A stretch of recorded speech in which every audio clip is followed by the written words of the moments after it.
Hello and welcome to the Geopolitics podcast. I'm Galen Drew. Last week, I had the chance to speak with Republican Senator from Alaska, Lisa Murkowski. We had a lengthy and pretty candid interview. We talked about what it means to be a lawmaker in an era when political violence is on the rise. We talked about her, at least, openness to changing how she identifies politically and which party she caucuses with in the Senate. In fact, we got into some specific hypotheticals there that are likely to pique folks' interest. We also talked about her likelihood of voting for the One Big Beautiful Bill Act and why she says that although she didn't vote to confirm Brett Kavanaugh, he has since proved her wrong on the court.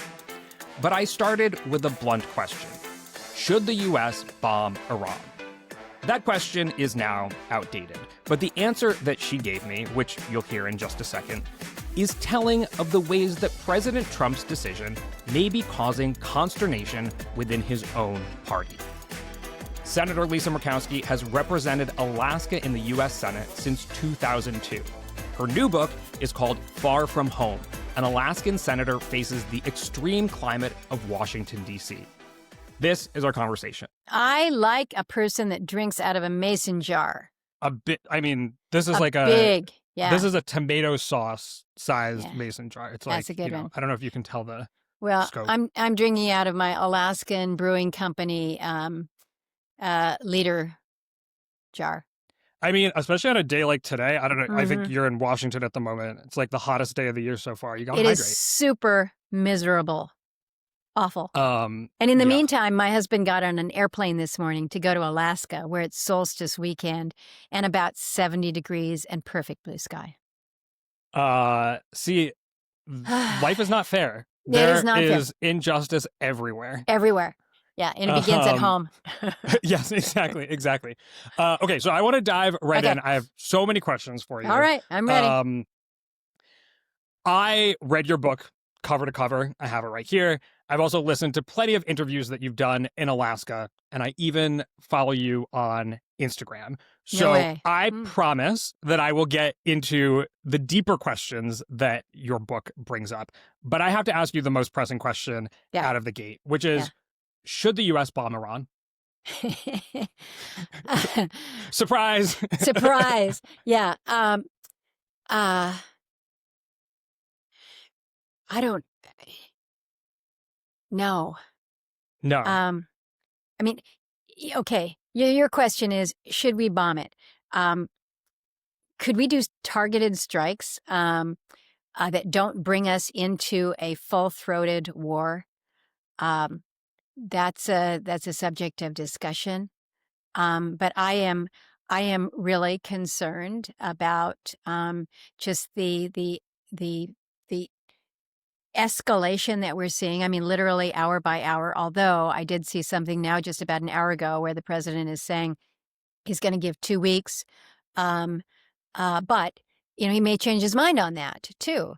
But I absolutely recognize the right for Israel to defend itself, and appropriately so. But I think none of us want to see the Middle East embroiled in a massive all-out war that would bring the United States into it. But on the question of, simply should the U.S. bomb Iran, you said no. And reflexively no. Reflexively no. Okay. All right. Right. But it sounds like you'd be open to hearing arguments for targeted strikes. I think, yes, the answer to that is I would be open to listening to those arguments. I think we in Congress should be having just this kind of information brought to us. I'm told that next week we're supposed to have an all-members meeting to discuss the situation in Iran. We are going to have debate on the floor with regards to war powers resolution. So we are in the midst of some really pivotal decisions that need to be guided by good information. And so I sure hope somebody from the administration doesn't come in and say, we got to bomb Iran and we're going to go forward with it. That's not how we need to be having this really, um, really weighty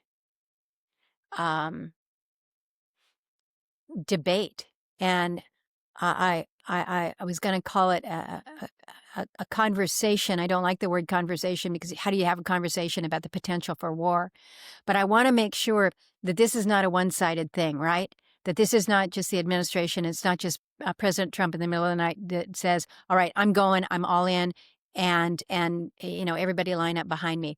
We have a role. Congress has a role in this. And how we make sure that that this is more of a discussion that goes on rather than we'll act now, tell you later. I think that that's important. I have some more policy questions that I want to get to later on, but let's talk about your book. So, okay. Reading your book, you get the sense that, of course, you work very hard, and that you also have a rich life outside of politics and DC. You write about best life outside biking, politics. skiing, duck hunting, group chats with the GGs, family trips, dinner over wine. The things that I think for a lot of people provide meaning in life, much more than politics can or often does. People probably know you as the senator being hounded by the press in Capitol hallways. What is Lisa Murkowski like in those apolitical moments? You mean like when I'm doing my fun things? Yeah. I am when really you're not fun. being hounded by press in the Capitol. Oh, yeah. Or like, no. What are you like in the chats, in the group chats with the GGs? You mention them, but we don't really, we don't necessarily get exposed to that side of Lisa Murkowski. No. I can be funny. I can push it right back at you. Oh, okay. Oh, yeah, I can. And, it's funny when you get into a group of 8 women that are very, very close. I think there's not one of us that is afraid to speak up. So we talk a lot, and sometimes we talk over one another. But we have we've got a network and a bond that is so strong that oftentimes we don't even need to complete the sentence or complete the thought because somebody else is picking it up and you moved on to 6 different things. And I think my role in it is I'm not the bossy one. Oh, I can tell you who the bossy one is, but I wouldn't throw her under the bus. But I do have stories to tell, and so my experiences are a little bit different than my sisters and my cousins, and so sometimes I feel like I'm talking too much, and I just got to stop, sit back, and listen. And that's the best part of it, is just the listening part. Do you have any hot takes or controversial opinions that only get shared with the GGs? Oh, yeah. Oh, my name also starts with G. I'm Galen. Do you want to share any? Well, like for instance, I don't. My mom used to say, if you don't have something nice to say about somebody, don't say anything at all, right? So that's kind of my public. If somebody has said something that it was just like, that was the most ridiculous thing, I'm like, I'm not going to go out of the not going to go out of the lunch room where we've just had a policy meeting and tell some reporter that Galen just said the most ridiculous thing. But sometimes I do share a little bit of like, oh, you wouldn't believe. And it's not even necessary to name names because they're all in Alaska. They don't get into that kind of gossip, but it's just like, really? You name some of them in the book. Oh, I do you name some. Yeah. But yeah. So, I mean, I ask in part about your apolitical life. because they can't be totally separate. You talk about your staff not wanting you to walk to work solo after January 6th. You mentioned that there are people, or at least a person, who's served time for threatening you. I mean, we're also talking less than a week after a Minnesota lawmaker was assassinated and another was wounded in what's been described as targeted political violence. And so I'm curious how this current climate changes the kind of person that you can be, even outside of the political arena. Yeah, it does. It does change things because I would be foolish. I would be naive to think that um, I'm just another person walking down the street. I'm a normal person, but I've got an extraordinary job, right? Um, and and and that extraordinary job as one of 100 in the Senate um, allows me to be of interest to those in the media who will put my name and put my face out there, and so I have to have a level of awareness. And in fairness, I don't like that. I mean, I'm having a good conversation with you, but I really don't like talking about myself. When I am in these scrums in the halls of the Capitol, um, it's just like, back off, everybody. Give me some space. I really, why, why do I have to answer you? And then I have to remember, okay, I'm a public servant, right? Um, I do have to answer to my constituents. I don't have to answer to every reporter, but I do recognize that I am in that public space, and there are there's there's a lot of unrest out there, and I've got to be aware. And I it's not it's not it's not in my nature to be nervous, um, or to feel like I'm in a big city, so I have to be careful. I've had to learn that, and it's just it's not easy. I'd much rather wander around in my anonymity, go take hikes, and with the only security being my son's Labrador Retriever that's going to make sure there's no bears around. Yeah, you talk about this sort of having to become aware and more careful in public in a space that's not the Capitol. Does this environment also change the kind of person or lawmaker that you can be in the political arena? For fear of a physical or personal threat, do you think, or what? Where do you want to go with this? Well, I guess I ask, does that fear change what you might say on the floor of the Senate, how you might vote, um, how you might talk to fellow colleagues? Um, I know that when I separate myself, say from my party, or take a position or make a statement that would be viewed as counter to the president. I know that there are those that don't like it. I hear from them. They call my office. They send me emails. They're weighing in. Every now and again we get protests. So I hear that. Um, but I also understand that is part of what it means to be that public servant, represent, voice your views as you feel need to be voiced, and then others may disagree, and how they disagree is really what matters, because I'm okay if the fact that you want to send a letter saying I think you're misinformed, I think you're wrong. um, I don't like it when they have to get nasty, or try to be uh, to be harsh with the people that are on the receiving end of the phone when they call in. That's not right.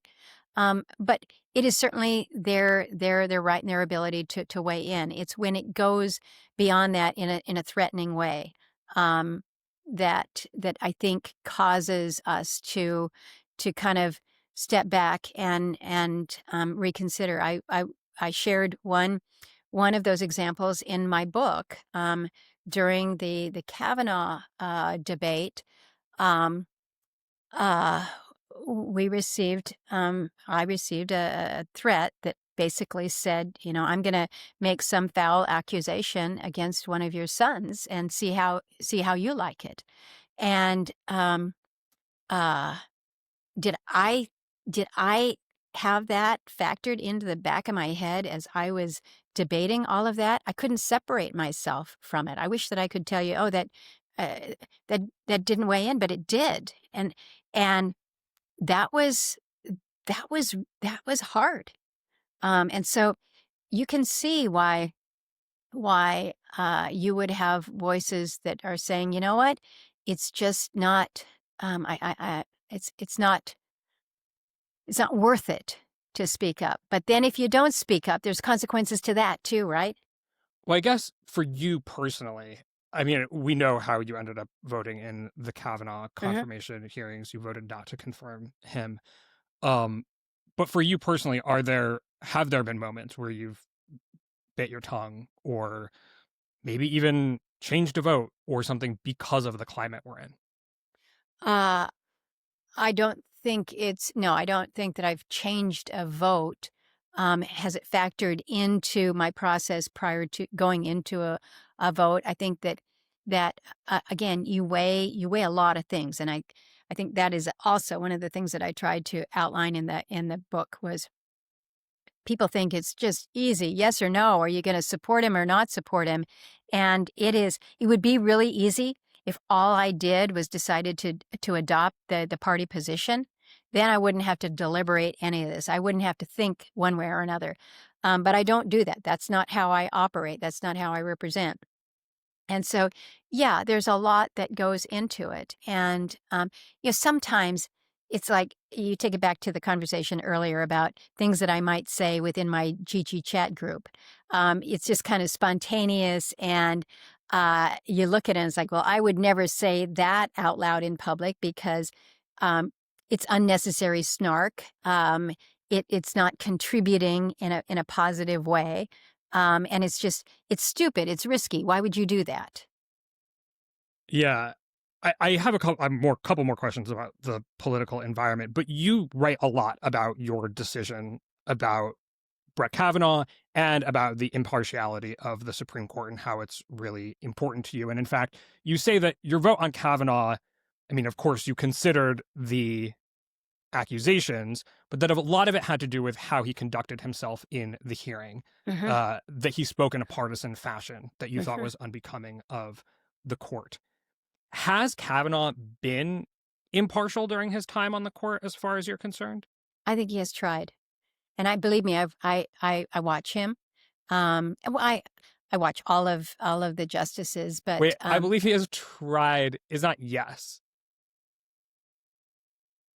Well, tell me again exactly how you phrased your question, and I'll tell you if I still has Justice Kavanaugh been impartial during his time on the court? I believe that he has been impartial. I haven't liked his decisions. I certainly didn't like where he came down on Roe. But the concern that I had was he had displayed what I felt was a lack of judicial temperament, where his own emotion, his own his own he could not contain his own personality. He could not sit back in an unbiased and in a calm demeanor and judge fairly. He couldn't keep it confined to the Gore Girls chat. yeah, maybe. But and so in watching him, there is I don't think anybody would suggest that Justice Kavanaugh has been one of those who kind of flies off the handle or demonstrates anything that you would describe as judicial intemperament.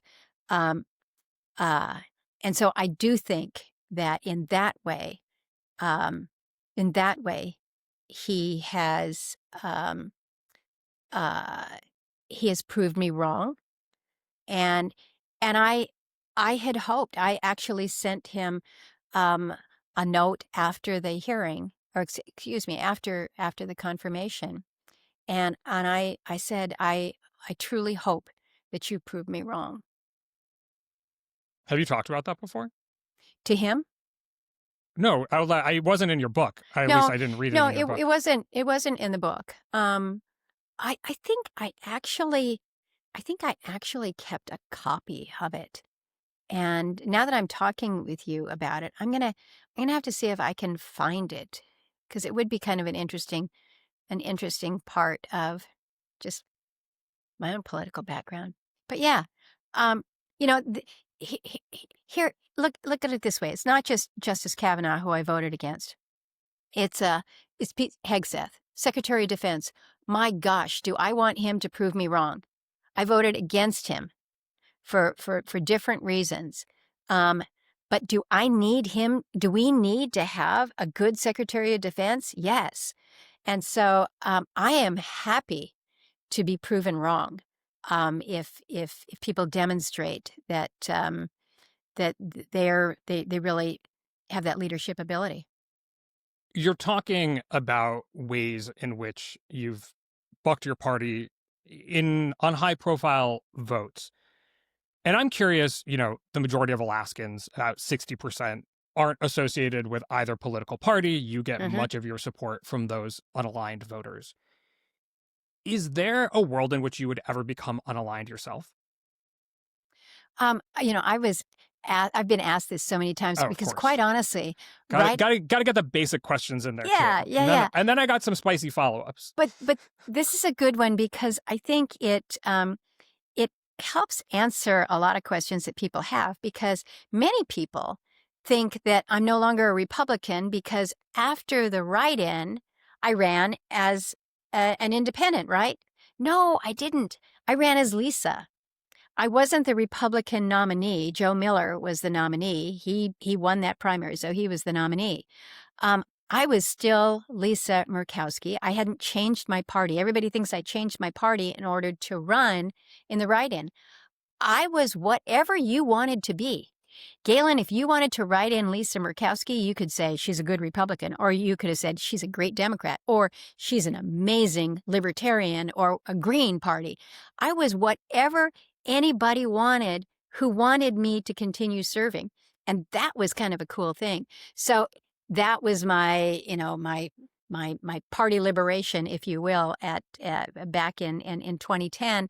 And so I think it was that freedom from Alaskans, not only that 60% that doesn't align themselves with one party or another, but I got a lot of support from Democrats. I got a lot of support from the Republicans as well.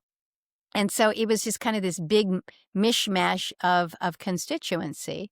So you're asked a question, though, about would I do like a Kirsten Sinema or a Joe Manchin? Is that kind of the question? See, I'm making your job so easy for you. I'm just Yeah, I don't even have to ask the follow-up. See, this is what happens in the Gigi chat. I kind of take over that. But would you ever become unaligned yourself? Well, I've thought about it. That's no great secret. But here's the challenge that you have in the United States Senate. There are two sides of the aisle. You sit on the left side of the aisle with the Democrats, or you sit on the right side of the aisle with the Republicans. And so when Joe and Kirsten moved from being Democrats to being independents, they still sat in the same spot. They still sat in the same spot on their committees. So the way our system is structured in the Senate doesn't allow for that real independence, if you will. It's more of a, okay, now I don't have to have that label. I guess in my head, I've moved forward beyond the label. My party has not embraced me. I don't think that's a big news story there. But the values that I hold are going to be the same values regardless of whether there's an R behind it or an I behind it or an NP behind it. So is there, well, let me put some concrete, hypotheticals here. All right. Say Democrats win 3 seats in the next midterm election in the Senate, and they say, we're going to let you pass bills that benefit Alaskans if you caucus with us. You don't have to become a Democrat. You can be an independent. But if you caucus with us and provide the sort of 4th vote that we need to get from where we are now, and you can pass legislation that helps Alaskans, would you do it? It's an interesting hypothetical. You've started off with the right hook here is if this would help Alaskans, because at the end of the day, I know you. Yeah, you do. I've done my reading. Yeah, see? This is why this book is kind of scary, because now people know what motivates me, and it's this love for Alaska and what I can do. So that's my primary goal. I have to figure out how I can be most effective for the people that I serve. That's why I'm going to continue to do a really hard job, because I want to try to help people. My problem with your hypothetical is that as challenged as I think we may be on the Republican side, I don't see the Democrats being much better, and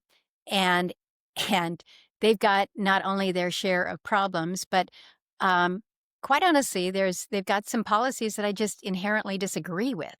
One of the things that I thought was interesting in the book when we're writing it was this whole effort prior to me deciding that I was going to launch the write-in. People were looking at what happened after the primary, and they said the only way that you are going to retain this seat is if you basically have your name on the ballot, and the only way to do that is to basically carry the flag of the Libertarian Party, because that was the only party outside of the Republicans and Democrats. And so they said, basically, can you be a libertarian for a day to get elected? And they dangled that in front of me, and all of the people that I was talking to said, this is, of course, what you have to do. And I said, I can't do that. I can't be somebody that I'm not. I can't now say, I want this job so much that I'm going to pretend to be somebody that I'm not. That's not who I am. But I guess the question is, you wouldn't become a Democrat, right? In this situation, you would be independent. And the next time Republicans are close to a majority, you could caucus with them. But I guess I more ask, is there a world in which by becoming unaligned or an independent, you could help Alaskans, that you'd consider it? There may be that possibility. And let me put it into context from where I'm from. In Alaska right now, our legislature is governed by coalition. In the Senate, I think it's, what is it, 12? What's the makeup in the Senate? 12, or it's 14. Yeah. 14-6 and 21-19 in the House and in the Senate. We got a small legislature, but coalitions in both bodies.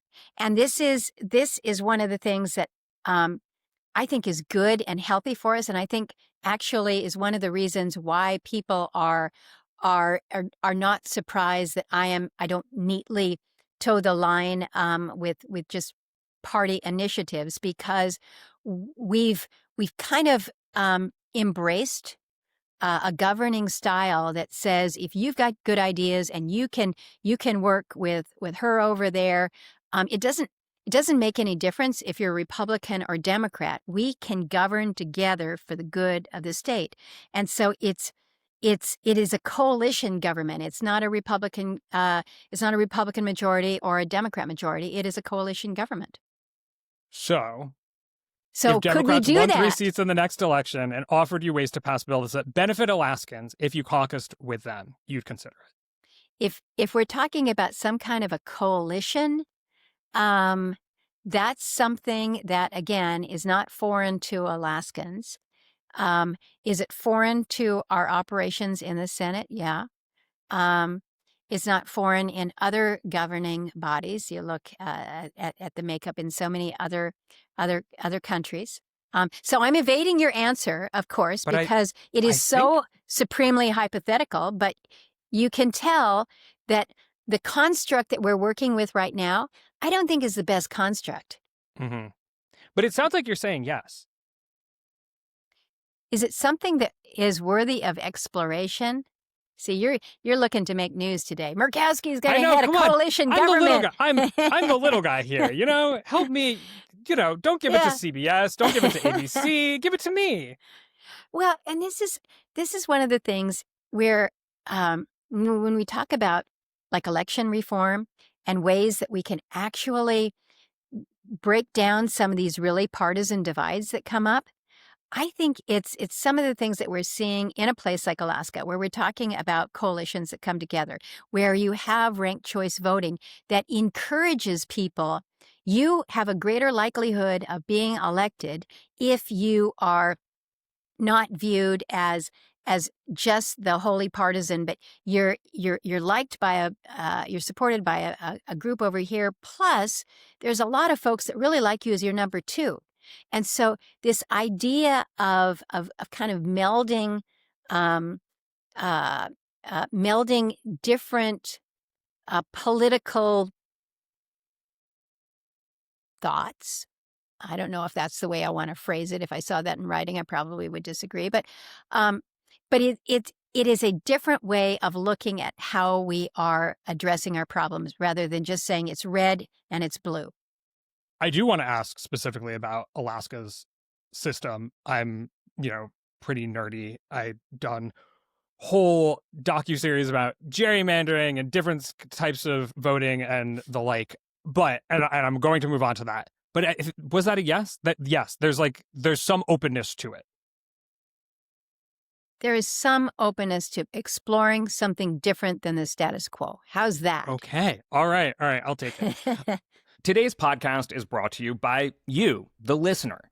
This podcast is made possible because of paid subscribers at gdpolitics.com. Paid subscribers get access to about twice the number of episodes. They can join our private chat and send in questions.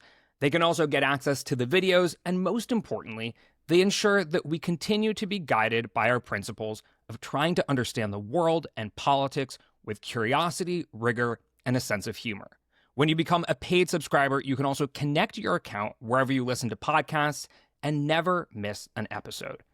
Join the GD Politics podcast community today at gdpolitics.com. In fact, do it right now. We will still be here when you get back. That's gdpolitics.com. And thank you. You say in your book that you don't have a grand plan to fix what ails America. You offer your path as one example. That path is unique. I think folks are familiar with your write-in campaign in 2010 after you lost the Republican primary. You mentioned it already, gave you some freedom.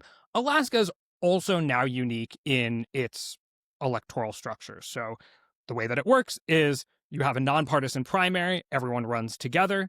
The top 4 vote getters move on to the general election, where ranked choice voting is then used to elect a candidate in the general.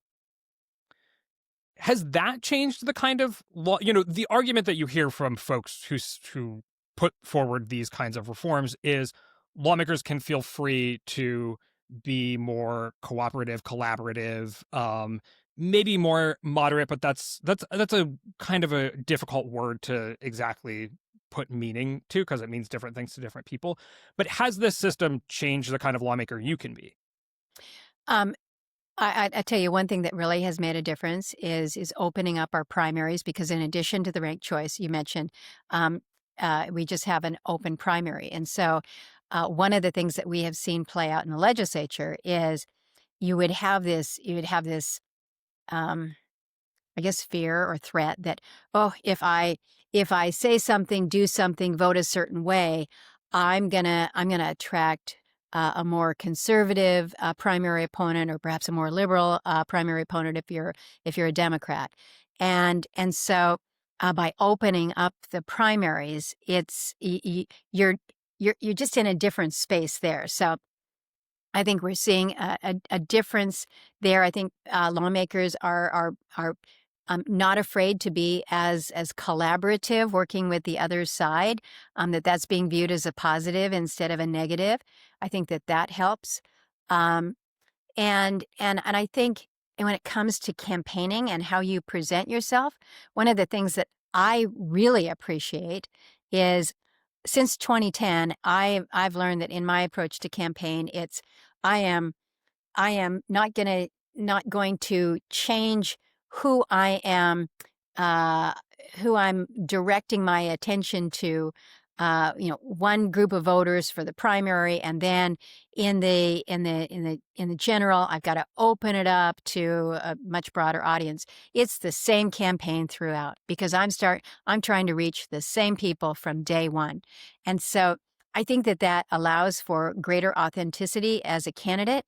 I can't be more conservative during the primaries and then be a more moderated Lisa in the general. You got to be who you are.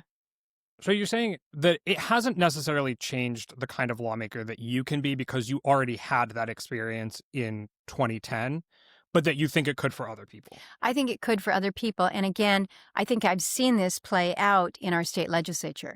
And I think it has been to the benefit of the governance that comes out of our legislature and the cooperation, their effectiveness. I think we've seen that benefit.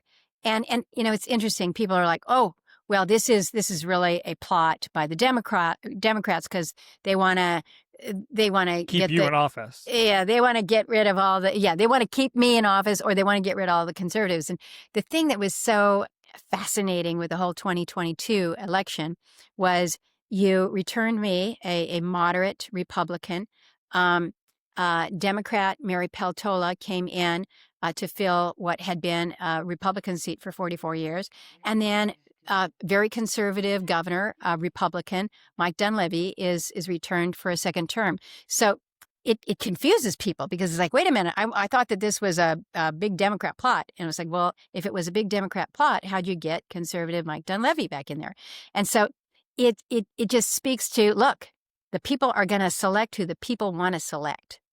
And give them the opportunity, give them the choice. Don't force them through this very narrow sieve of a primary where there's only a select few that are participating and voting, and then the rest of us have to deal with that in the general election. I don't know if folks are listening to this before or after they know the results of the New York City mayoral primary on June 24th.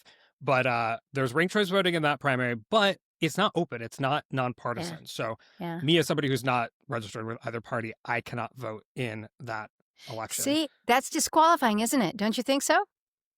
Yeah. I mean, come on. So let's get rid of those. Let's get rid of the closed primary. All right. You heard it from Senator Murkowski herself. Yeah. So I want to go back to policy for a second.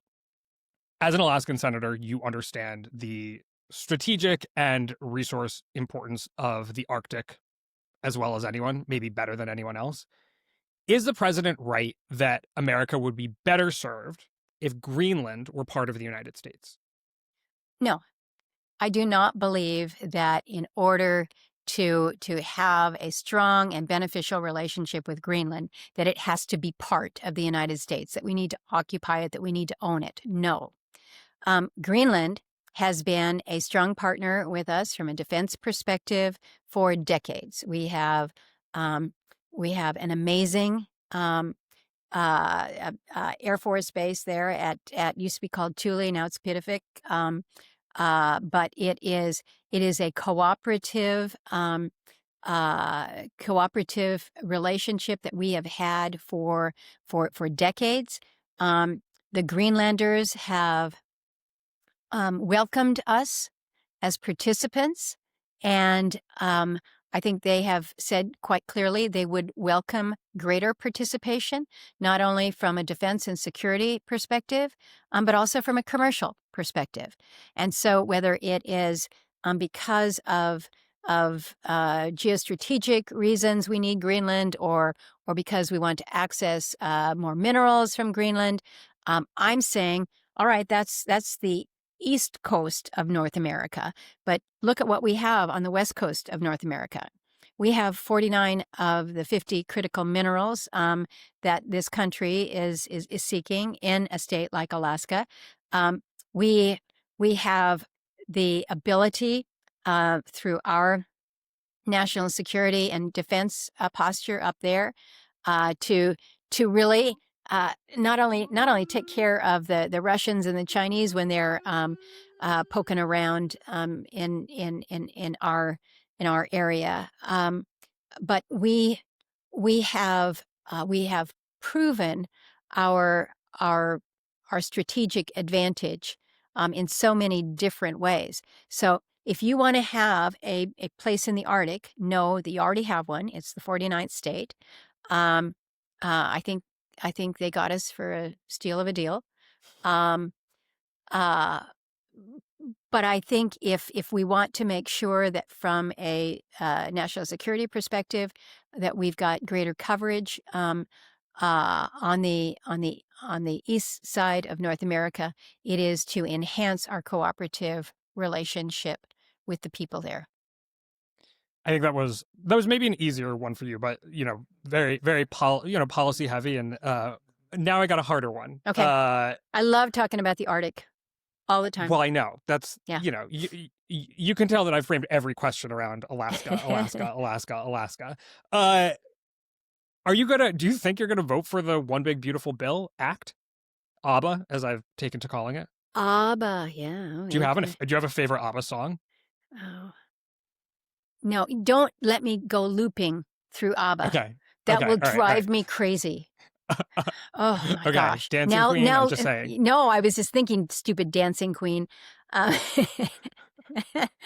I'm not going to be able to forget it. Okay, so back to the Big Beautiful Bill.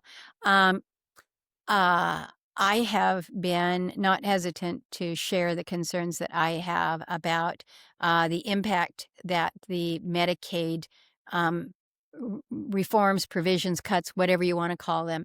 I have to make sure that things work in a state like Alaska.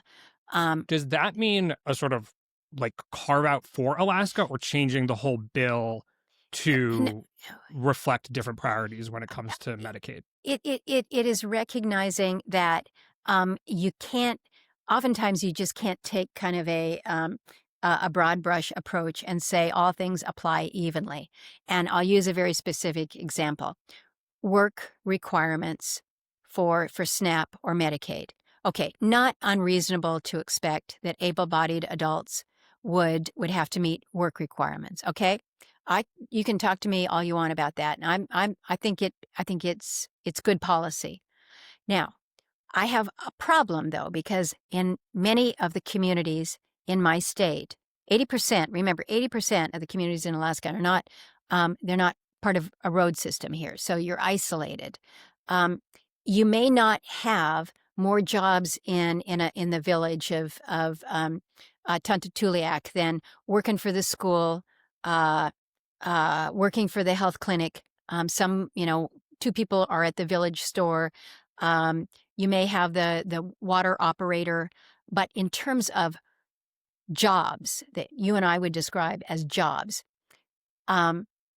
you don't have them. So what has happened previously is the work requirements for SNAP, right, that are already in existence. Alaska has had a waiver in those areas where you basically don't have a jobs economy. Well, now there's no waiver provision to account for that. So what am I supposed to do? Tell these people that the way that you will be able to keep your Medicaid is you have to go get a job in Anchorage? You have to leave your village? That doesn't make sense. That's not a policy that works. The question would be, so is this something where you could get to yes for this if there was a waiver for Alaska on those Medicaid provisions? Or do you think there are other places in America like the situation you've described in Alaska? Well, I think that there are other pockets where, again, you have limited economic opportunity, right, in some of our really rural areas. And so again, that's one example is work requirements. And I'm trying to be specific because I think it helps people. I'm not saying Alaska needs to be carved out of everything. What I'm saying is I've got to have some flexibility. I have to have some appreciation that not all states are equal in terms of how you're able to implement. I'll share another challenge with you. In order to determine eligibility for Medicaid, one of the provisions that's in the bill now is it would require that twice a year you have to prove your eligibility. All right, if I am in a village that maybe doesn't have internet, still fair number of those. I mean, you are literally having people waiting for a fax machine so that they can fax some paperwork to somebody so that they can enter it into our system in Juneau, Alaska. Our system, they tell me that we're going to be close approaching our 50-year. Our system is not able to keep up with the demand that we have right now. I've been talking to folks in the administration and saying, you can have this requirement that we have to reduce our error rate by X date. And if I tell you that our system can't get built within that time period, are you going to fine me when I can't move any quicker? So it's been good conversations because they've really learned a lot about Alaska's situation.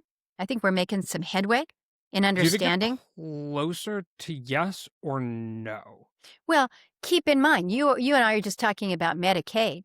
What else is in the bill? I mean, there's a lot. There's a lot going on. But I guess I would say, do you feel like you're being listened to the extent that you're likely to get your priorities in this bill? Is kind of what because you don't know what it's going to look like, so it's hard to say, I'll vote for it or I won't. Yeah. It's kind of an unfair question.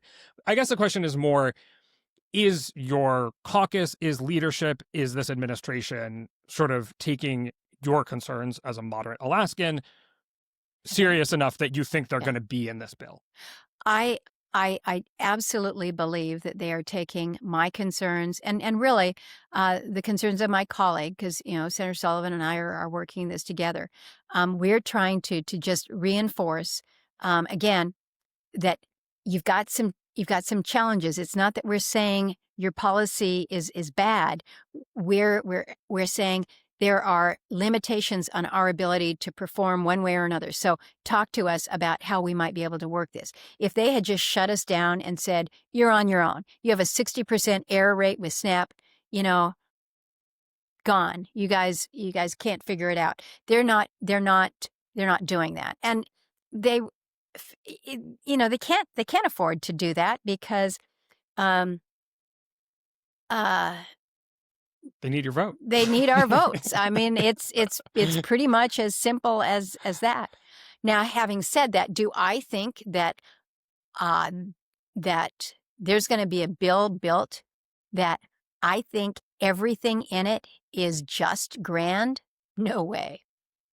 I've got to weigh this on balance, and and right now, as you and I are speaking, it is still being built. There's still things that are being put in and things that are being taken out and adjusted and modified. So we're going to see what this looks like. I don't often quote Elon Musk, but he did say it can be big or it can be beautiful, but I don't know that it can be big and beautiful. And I'm kind of thinking that maybe Elon pegged it on that. But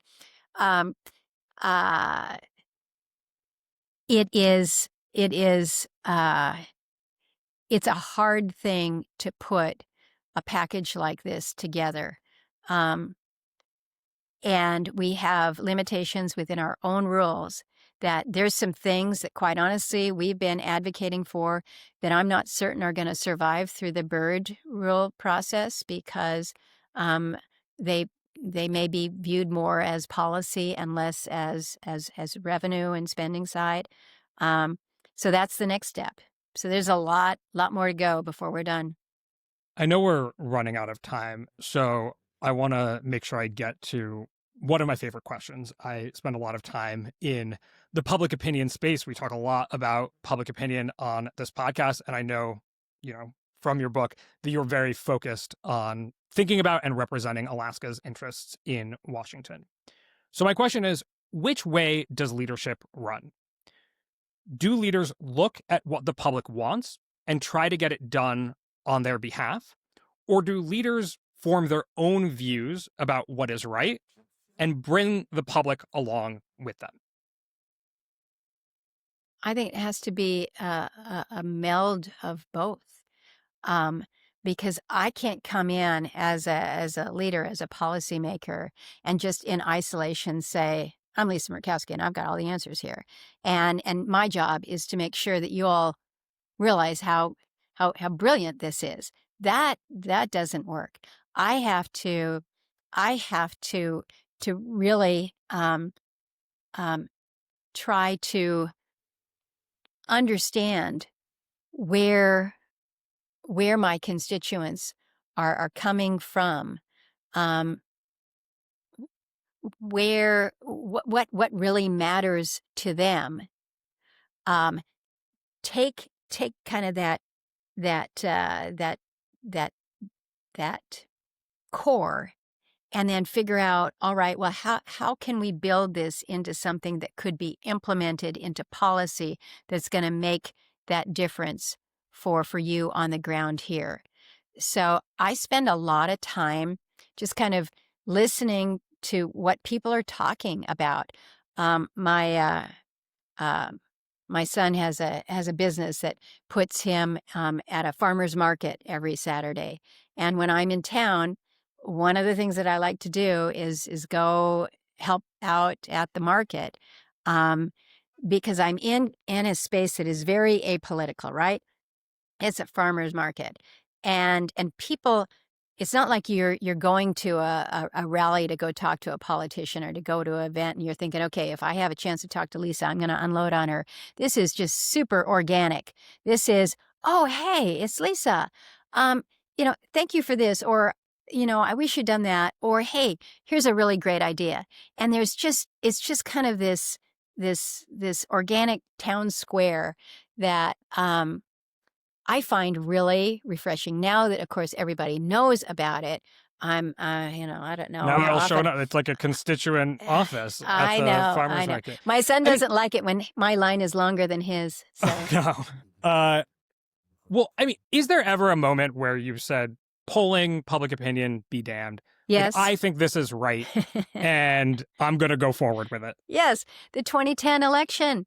Everybody knew that there was no way that once you lost a primary that you were going to be able to win an election, and that I didn't do any polling because once I'd made the commitment to go to respond to Alaskans, it was kind of like, we're not going to waste a penny on polling because we know what it's going to say. It's going to say it's not possible. And it was very much gut all the way. And so that was a time when you just kind of say, polls be damned. We're going to let Alaskans decide on this. And they did. I'm going to try to sneak in one more question because it is something that I've been mulling. And you did bring up your son. I'm about the same age as your sons, and you're actually the exact same age as my dad. And this past weekend was Father's Day. And so I asked him, okay, when I'm your age, what's your biggest concern about what's your, in politics is always the crisis of the moment that gets talked about. Mm-hmm. I said, what are you most worried about when I'm your age? I'm not going to say what age that is. You can share it if you want to. It's also publicly available information. Yeah. But it sparked a really interesting conversation for us that took us out of that exact moment. I'm curious, when you think about the world that your kids will inhabit when they're your age, what are you most concerned about? I am most concerned that the democracy that we know and we value today will not look the same. Because I'm seeing some challenges, I'm seeing some pushes in some direction that I certainly didn't expect or anticipate when I came into this position over 2 decades ago that when I was my son's age, I was never worried about democracy. I don't think I ever asked my father, in when he was in office, "Are you worried about the state of democracy in America today?" Um, uh, and so that's what I worry about. And I hope I hope that if my sons ever see this discussion between us, uh, you know, 30 years from now, they say, "Well, that was a silly question. Of course, democracy is just fine. I don't know what she was worried about." That's what I'm hoping for. All right. Well, I think that's a good place to leave things. Thank you so much for speaking with me today, Thank you. Senator It was Lisa Murkowski. enjoyable. My name is Galen Druk. I'm in the early days of getting this podcast off the ground, and I appreciate your support in any way possible. First and foremost, go to gdpolitics.com and become a subscriber. Even consider becoming a paid subscriber so you'll get about twice as many episodes and you can see all of the videos and chat in the paid subscriber chat room. Of course, also subscribe to GD Politics wherever you get your podcasts so you'll know when a new episode is in the feed. You could even rate and review us and maybe even tell a friend about the podcast. Thanks so much for listening, and we will see you soon.